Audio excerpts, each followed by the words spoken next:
अब बताओ determinant of A into determinant of B अगर 1 के इक्वल है तो इसके हमें क्या पता चला कि determinant of A is not equal to 0, ये भी 0 नहीं है, and determinant of B is not equal to 0, and है बीच में।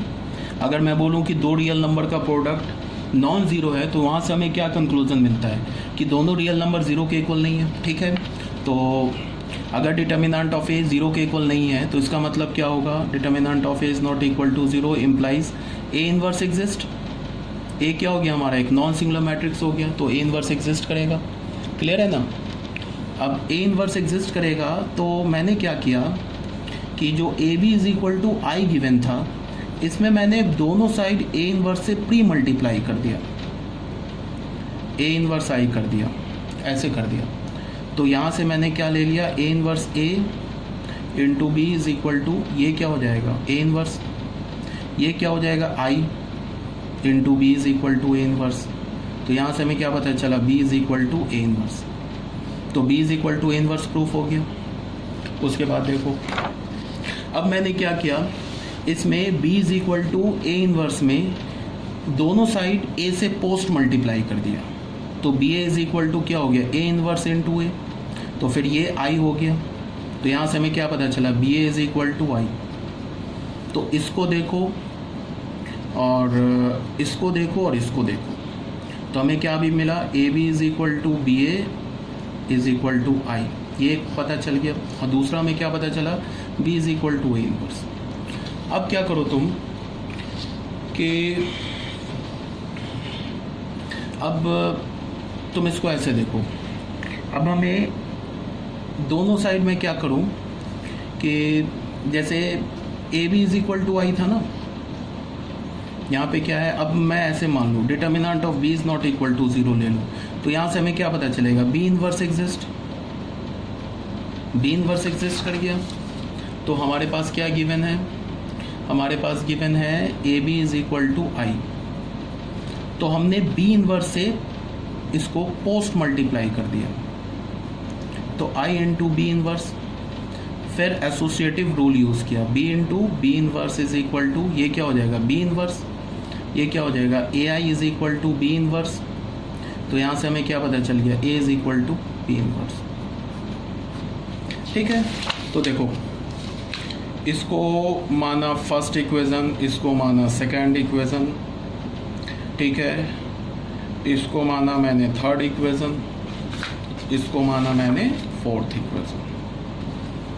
ठीक है, तो हमें क्या पता चल गया कि इफ़ ऐसे मैंने बोल दिया कि ए हमारा एक n बाई n ऑर्डर का मैट्रिक्स है, बी हमारा एक n बाई n ऑर्डर का मैट्रिक्स है, एंड ए बी आई है।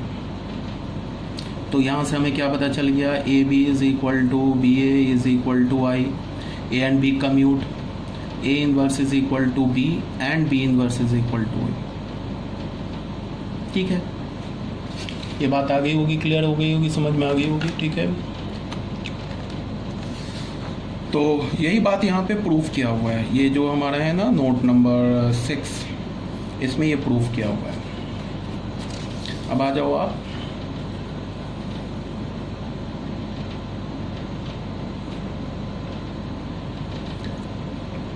देख लो, ये प्रूफ है इसका, ये सब जो मैंने किया है ना प्रूफ है यहाँ पे।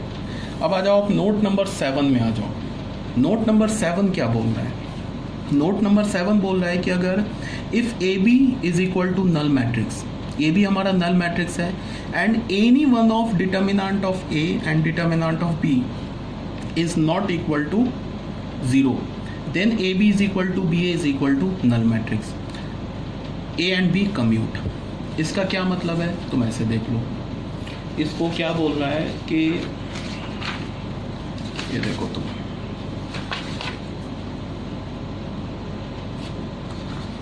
इसमें बोल क्या रहा है कि नोट नंबर 7 में क्या बोल रहा है कि अगर हमारे पास ए बी नल मैट्रिक्स है एंड एनी वन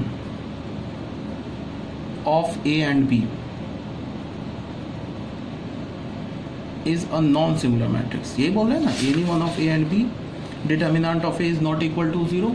इसका क्या मतलब है, any one of A and B is a non singular matrix. एक भी हमारा ए और बी में से नॉन सिंगुलर मैट्रिक्स हुआ तो ये क्या इंप्लाई करेगा कि A B is equal to B A is equal to null matrix. ठीक है, इसका मतलब ए एंड बी कम्यूट करेगा। इसको हम प्रूफ कैसे कर सकते हैं?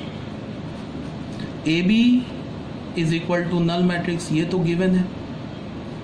मान लिया कि हमने मान लिया let determinant of A not equal to 0, this implies A inverse exist. ठीक है बच्चे, ए इनवर्स एग्जिस्ट करेगा।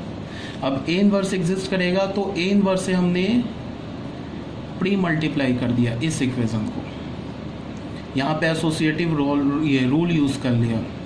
ये हो गया नल मैट्रिक्स। ए इनवर्स ए क्या हो गया? आई, तो आई इंटू बी हो गया नल मैट्रिक्स। तो यहाँ से हमें क्या पता चला? बी नल मैट्रिक्स हो गया।